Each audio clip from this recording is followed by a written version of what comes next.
Apakah Bapak pernah mendengar ucapan daripada hambanya Muhammad mengatakan bahwa Isa dan pengikutnya itu berada di atas kafir hingga akhir zaman?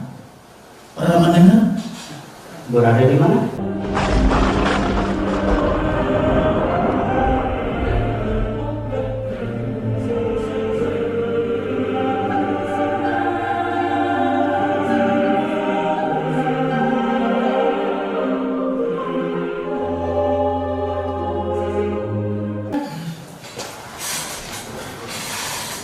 Tadi saya mencatat karena keterangan Bapak itu karena sangat penting, saya catat semua selain milik kami ya.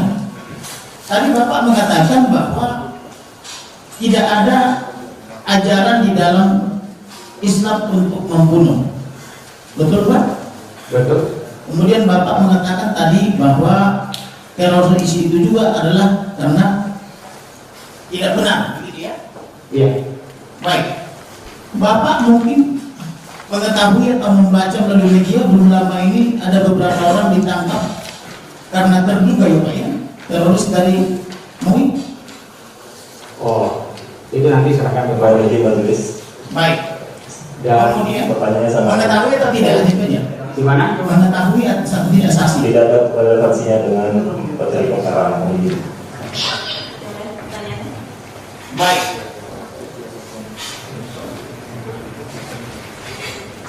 Saudara saksi, masih saksi yang sama.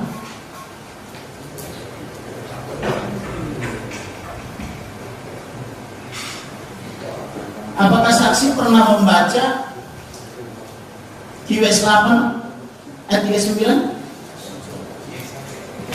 Apa itu? Quran surah itu QS atau surat Quran atau Quran surah? Coba Anda baca. Saya baca ya Pak ya. Dan perangilah mereka supaya jangan ada fitnah, dan supaya agama itu semata-mata untuk Allah. Jika mereka berhenti dalam kurung dari kekafiran tutup kurung, maka sesungguhnya Allah Maha melihat apa yang mereka kerjakan. Apa itu? Maksudnya tadi kan Bapak bilang tidak ada Anda baca apa itu? Al-Quran. Coba baca Al-Quran yang terjemahannya. Berbahasa Indonesia terjemahannya. Lalu ayatnya apa? Quran surah 8 ayat 39. Kemudian selanjutnya Quran surah 14. Curhatan majelis supaya lebih fair ditampilkan Qurannya surat mana QS itu bisa question short atau Quran surah yang melakukan tolong ditampilkan di depan majelis. Silakan lihat. Baik, silakan. Surah 8 Quran surah. Saksi.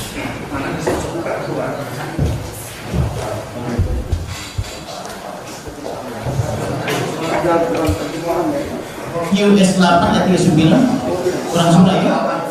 Ya, Quran surah 914. Saya ambil dari Google Online aplikasi. Quran surah 8 ayat 9. Saya ambil dari aplikasi Al-Quran. Suratnya dulu surat pertama. Iya. Iya. Ayatnya 39. Betul. Kita buka 39 Al-Anfal 39. Orang tidak rugi ya. Jadi maksudnya 39 ini ya. 39 baca Pak. Atau kasih Bapak aja, kasih Bapak. Ini ada suratnya Bapak. Saya bacakan, saya bisanya bacakan terjemahan ya Bapak ya. Dan perangilah mereka itu sampai tidak ada lagi fitnah maksudnya, dan agama hanya bagi Allah semata. Jika mereka berhenti dalam kurung dari kekafiran untuk kurung, maka sesungguhnya Allah Maha melihat apa yang mereka kerjakan. Sudah. Ya. Ya.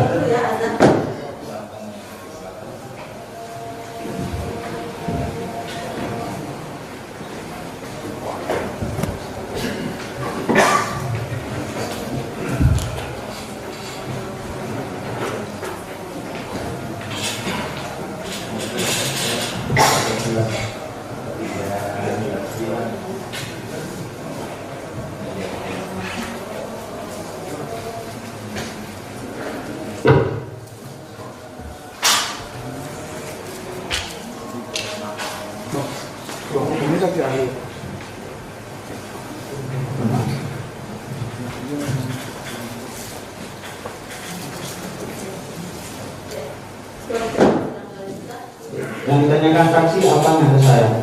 Yang mau saya tanyakan kepada saksi, apakah saksi pernah membaca surat tersebut?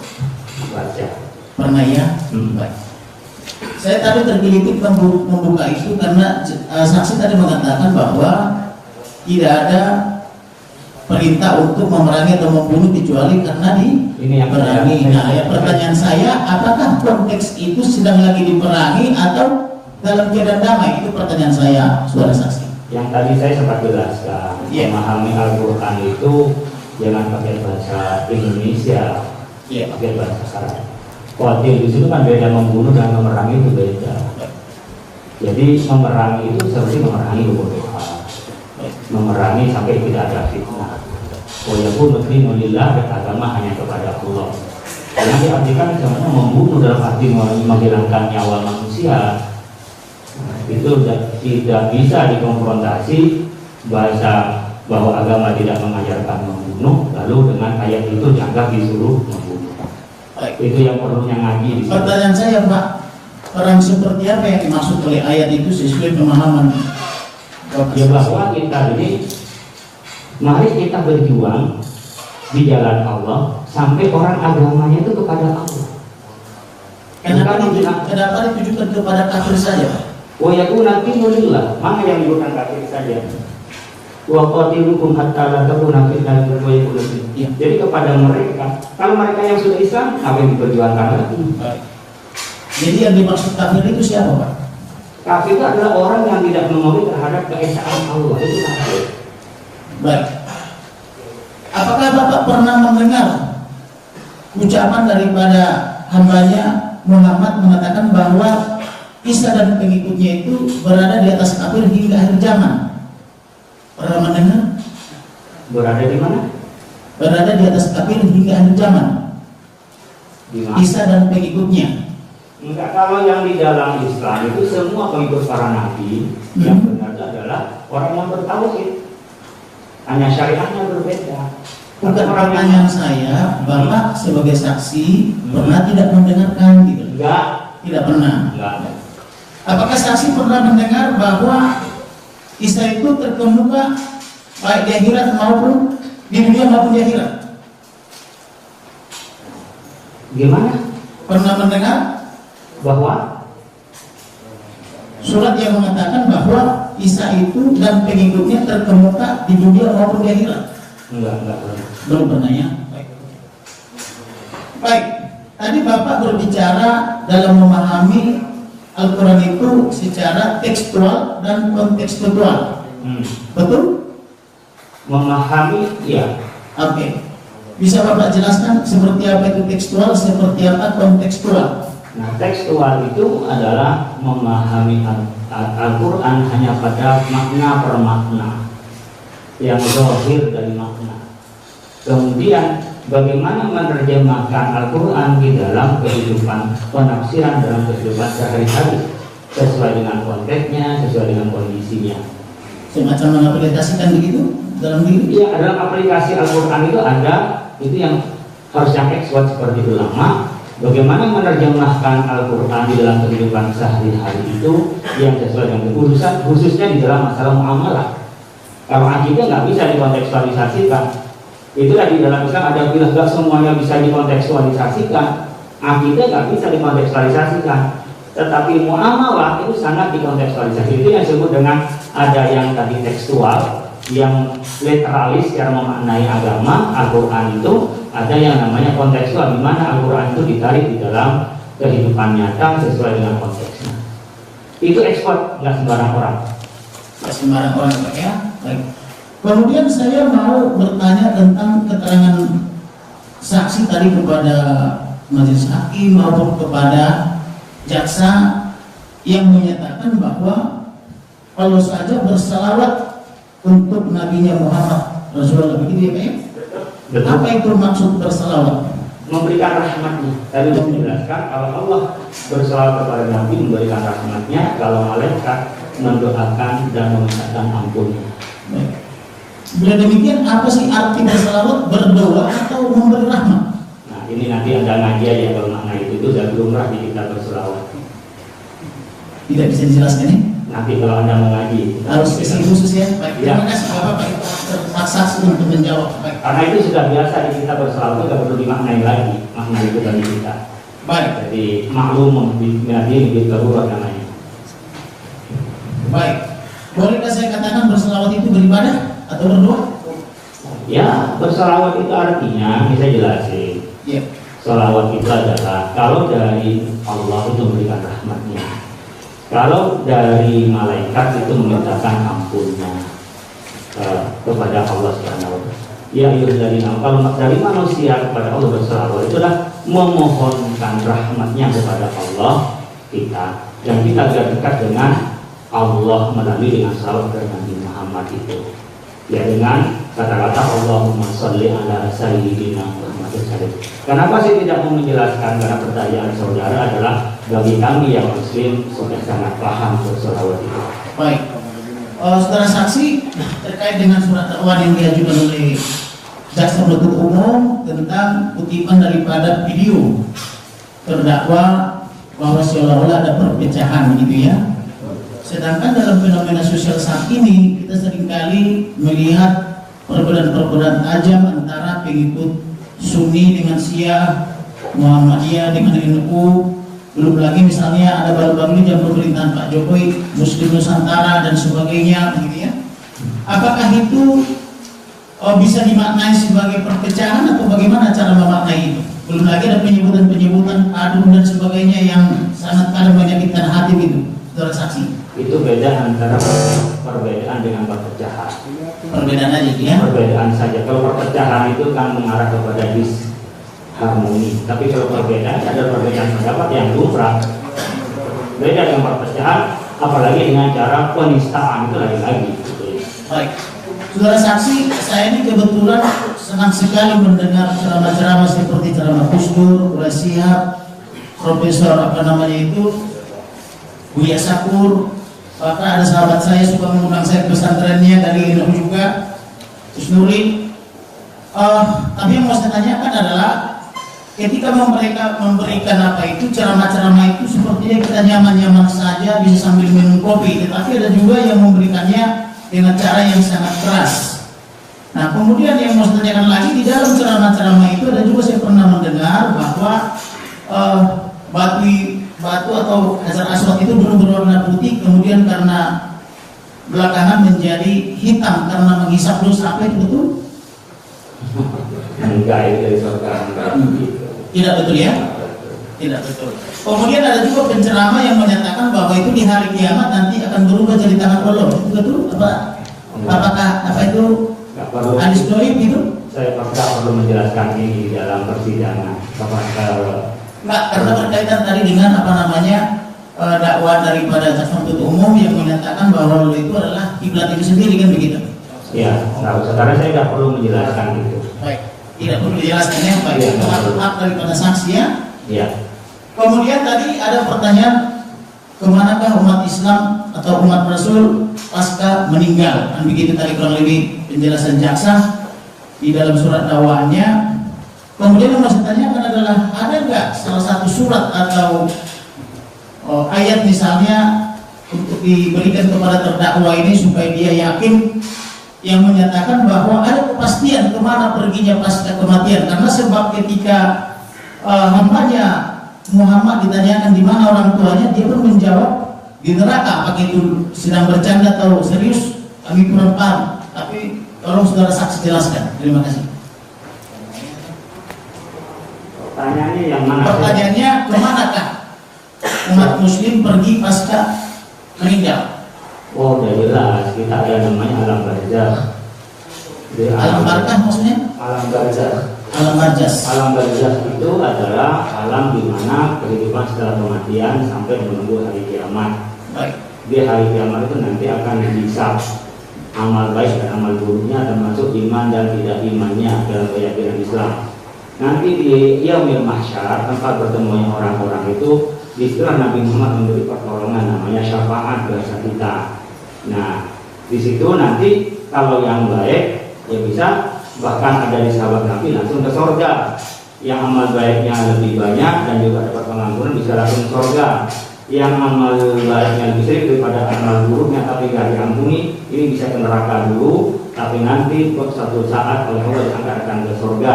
Tapi yang tidak beriman kepada Allah itu finnar khalidin fiha. Itu. Nah, pertanyaan saya, saudara saksi itu tertulis di mana? Al-Quran. Enggak, di surat mana misalnya? Oh, nanti ada banyak Al-Quran, semua itu banyak yang menjelaskan. Ya, Quran saja ya. Dan nanti itu ada semuanya penjelasan itu. Baik, terima kasih saudara saksi. Bagaimana dengan kaitannya dengan surat 19 ayat 1 yang pada pokoknya menyatakan bahwa semua orang pasti mendatangi dalam kurung neraka itu turun, karena itu merupakan suatu kemestian dan merupakan ketetapan Allah. Majelis, Itu ada dalam dakwah jaksa penuntut umum. majelis kami sudah menekankan dari dia bersama tadi. Apakah perlu diulang menanyakan itu? Bukan. Pertanyaan yang jawaban tadi Surat. dikaitkan dengan surat Itu yang tadi. surat. Semua yang surat ada di dalam dakwah kami Surat Maryam 19 ayat 1. sudah. Baik. Bila demikian, kalau jaksa keberatan kami ganti pertanyaannya, apakah Kami bukan keberatan. Jangan diulang kata majelis. Pertanyaannya apa? pertanyaannya karena tadi saksi menjelaskan ada yang masuk surga ya, ada yang masuk neraka, ada yang masuk neraka dulu baru ditolong, kurang lebih begitu ya pemahaman saya sekilas tadi ya menangkapnya ya. Betul? Pak Iya, Saksi? nanti kalau ayat itu saya jelasin tadi. Iya. Nah, pertanyaan saya kaitannya dengan surat 1971. Di situ kan dikatakan setiap orang, tidak ada pemisah-misahan. Kalau setiap orang kan semua. Begitu pemahaman saya. Tadi sudah dijawab Pak di ayat 72-nya ini. Kamu mengatakan orang-orang yang bertakwa dan meninggalkan orang mencari di dalam neraka. Saya ingin memberikan insight saya kepada penanya, kepada pembela. Ya. Di dalam menafsirkan Al-Quran itu tidak terdapat satu ayat. Ada ayat lain yang menyambungnya. Selain ada ayat lain yang menyambungnya, adalah ada hadis yang menyambungnya. Apakah itu maksudnya Pak Saksi? Bukan setiap orang? Bukan, Anda yang kurang paham yang saya maksud. Iya. Maksud saya, tidak satu ayat itu menjelaskan keseluruhannya.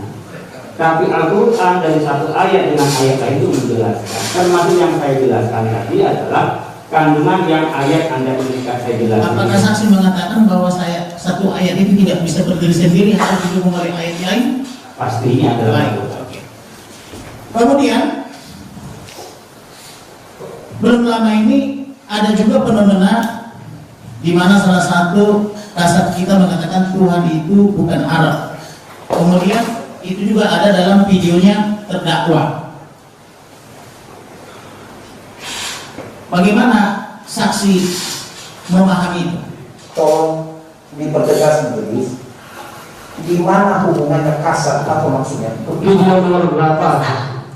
Di dalam surat dakwaan itu kan tadi termasuk di video-video itu Ya, video yang ada mana? berulang kali tadi bahwa di sumber segala dusta maupun di kitab kuning membingungkan maupun video lainnya terdakwa ini kan ada mengatakan bahwa jangan mengagungkan Arab gitu ya. Kemudian dan seterusnya termasuk menyinggung kitabnya dan seterusnya. Nah yang mau saya tanyakan kepada saksi, jangan dipotong-potong jaksa dulu, bagaimana cara kita atau cara saksi menyikapi itu? Ini kan tujuan kita kan supaya ada kedamaian. Atau di Indonesia setuju saksi? Saya kok menyikapinya, nanti kalau jadi Anda bertemu ke saya pesan. Nah pertanyaan saya kepada saksi, bagaimana cara saksi menjelaskan itu? Sudah tadi soal itu Arab itu saya jelasin khususnya dengan saksi. Tapi untuk kasus di luar Anda mau belajar ke saya, termasuk teman-teman saya ketua Faksen, forum antar umat beragama. Baik. Saya ketuanya, jadi kalau makanya saya biasa. Tapi dalam kasus ini tidak ada hubungannya dengan terdakwa. Baik. Saksi tadi menjelaskan sudah bepergian ke berbagai negara, termasuk ke negara Timur Tengah dan Eropa. Yang mau saya tanyakan adalah, apakah saksi pernah bertemu dengan umat Nasrani misalnya di Mesir atau di belahan Timur Tengah lainnya? Oh iya pasti. Pasti. Kalau sekarang pernah bertemu dengan umat Nasrani di Mesir, seperti apakah salam mereka?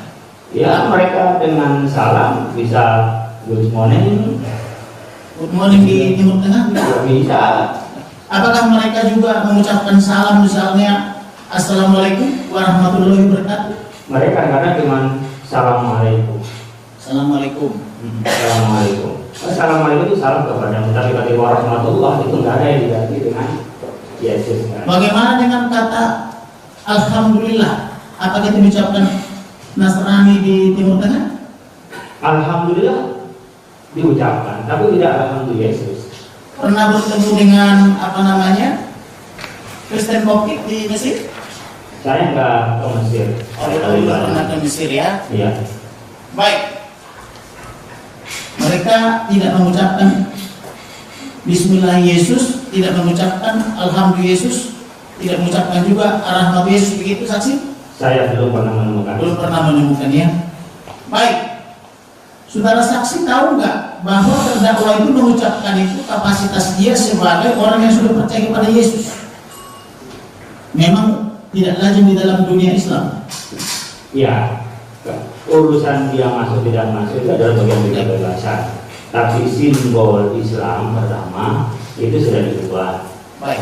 Yang kedua, maknanya itu ketika bilang Allah itu yang pencipta. Baik. Mereka itu bukan. Apakah saksi mengetahui ketika terdakwa ini mengucapkan salam itu ditujukan kepada siapa salamnya? Oh, itu urusan. Tapi itu udah di sifatnya umum, bukan hanya soal itu juga. Tapi saksinya sudah salah. Soal tujuannya nggak ada masalah. Misalnya untuk kalangan sendiri atau untuk kalangan umum. Oh ya, di YouTube pasti umum lah. YouTube itu kan bebas pendengar, bebas audiens. Baik. Kemudian saya mau tanya kepada fenomena sosial juga bahwa seringkali kita mendengar ada yang namanya murtadin, ada yang namanya mualaf dan seterusnya itu. Saudara saksi pernah mendengar itu? Sudah. Jelas ya. Baik. Teman-teman yang mualaf umumnya juga diundang bersaksi kemana-mana atau berceramah kemana-mana. Demikian juga dengan yang murtadin, seperti terdakwa ini juga kemarin kami periksa saksi dari GBI, diundang juga ke berbagai GBI karena dalam tanda petik dianggap ada sensasinya. Kemudian menjadi pertanyaan saya, tahu nggak saksi bahwa terdakwa ini mengucapkan itu sesuai surat dakwaan, ada tulisannya di dalam dakwaan jaksa bahwa itu adalah tindakan merespon daripada Bapak Abdul Somad yang menyatakan di salib itu ada jin kafir. Saksi tahu tidak itu? Saya nggak tahu. Tidak tahu ya. Baik. Tidak tahu ya. Tidak tahu kalau dia merespon Ustaz Somad. Tidak tahu ya merespon. Tapi mendengar kalimat itu di salib itu ada jin kafir manggil-manggil haleluya. Pernah lihat videonya? Saya belum pernah mendengar. Belum pernah mendengar ya. Baik, tadi saksi mengatakan kepada majelis dan kepada jaksa bahwa Al-Quran itu adalah wahyu Allah kepada Rasulnya. Bisa saudara saksi jelaskan referensinya tertulis di mana? Oh, Al-Quran tadi besar dengan ayat. Suratnya, ayatnya? Qul innama ana basyarum. Surah Al-Kahfi. Surah Al-Kahfi. Surah Al-Kahfi ya. Ya.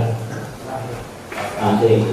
Qul innama ana basyarum mithlukum yuha ilayya annama ilayya yuha ilayya. Itu adalah wahyu kepada aku. Baik. Ya. Kemudian saya masuk kepada video tentang kitab kuning membingungkan. Saudara saksi tahu nggak apa yang dimaksud daripada terdakwa itu di situ, bahwa yang dimaksudkan adalah surat Al-Jukhruf yang menyatakan bahwa Allah membiarkan umatnya disesatkan, sehingga beliau memahami kenapa tidak ditolong, kenapa dibiarkan disesatkan. Saksi tahu tidak? Sudah saya jelaskan tadi. Baru saya Baik jelaskan ya. kembali. Yang saudara saksi tadi bilang ini sebagai kebodohannya ya. Ya, Saya catat tadi soalnya. betul dengan itu. Jangan diulang ya. Baik. Saudara saksi tahu tidak bahwa dalam memahami Al-Quran dan hadis itu banyak tafsir. Ada berbagai tafsir. Pernah mendengar berbagai tafsir? Sama tafsir Al-Qurtubi. Salah, Anda bertanya salah. Oh, jadi harusnya bagaimana bertanya? Kalau Anda bertanya bagaimana memahami Al-Quran itu bukan dengan tafsir, Ya. melalui usul fikih dan kode fikih dan juga melalui ilmu alat. Tapi kalau tafsir itu adalah penafsiran dari Al-Quran. Ada yang birriwayat, ada yang namanya birriwayat. Birriwayat artinya memahami Al-Quran dari sabda-sabda Nabi. Birriwayat itu dari kesimpulan atau makna yang terkandung dari Al-Quran maupun hadis. Baik. Tapi benar ada beberapa tafsir ya? Seperti tafsir Al-Qurtubi, tadi jelasin itu. tafsir kerajaan Arab Saudi, Enggak, itu bukan itu kan aja bukan tafsir, tapi tafsir. ada versi mereka saya di YouTube itu menurut kerajaan ini, menurut Al-Qurtubi, Al-Jazari. Al-Qurtubi itu bukan kerajaan, dia seorang tafsir. Iya, ada seorang ulama tafsir yang diriwayat ada tafsir Al-Qurtubi, Al-Tabari, yang diriwayat ada Ibnu Katsir itu. Jadi bukan kerajaan, dia orang yang expert di bidangnya, yang mempunyai metode di dalam penafsiran. Baik, maksud saya kalau kita buka Google ada tafsir menurut beberapa pendapat para ahli seperti Al-Tabari, Ibnu Katsir, Al-Qurtubi, Al-Jalalain, kemudian ada juga menurut kerajaan apa itu, Yordania misalnya gitu. Enggak, kalau kerajaan enggak ada. Kalau yang tadi benar. Yang empat tadi ada ya? Iya, tapi kalau kerajaan enggak. Pertanyaan saya, tafsir ini kan kalau kita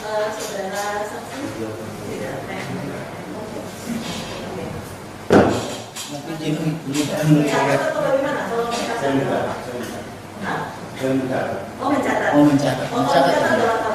Ya. Silakan dilaporkan kalau mencatat. Baik. Saudara saksi, demikian juga dengan masak kalau kita lihat dalam pemahamannya juga kan seringkali juga ada perbedaan sedikit begitu ya saudara saksi ya? Iya. Oke.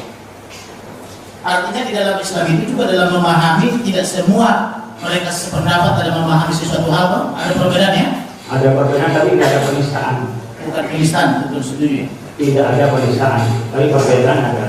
Jadi yang pokok nggak ada perbedaan. Yang ada perbedaan itu di huruf, di cabang-cabangnya saja. Nah, pertanyaan terhadap adanya perbedaan itu bagaimana cara menyikapinya? Nah ini yang saya ajari ya menyikapinya. Silakan. Kalau di dalam pokok-pokok agama itu kalau dia berbeda berarti dia menyimpangkan. Dia keluar dari kerangka Islam. Soal tauhid, akidah. Tapi kalau berkenaan dengan yang buruk seperti hanya sholat tarawih berapa rakaat, penentuan apakah rukyah dengan hisab, itu ranah yang memang berbeda dan kita ditolerir. Sekali lagi dari yang ditolerir perbedaan itu tidak ada yang menistakan, merendahkan, ya apalagi juga merendahkan dan menghina. Terima kasih. Baik. Kemudian saya bertanya kepada Bapak Kiai Haji Qotoni.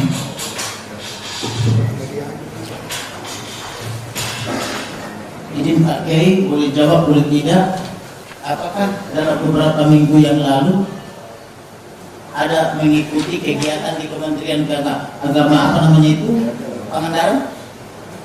Iya. Apakah sebagai narasumber di sana? Saya sebagai tamu diundang. Tamu diundang. Saya kebetulan mendapat video tapi sebagai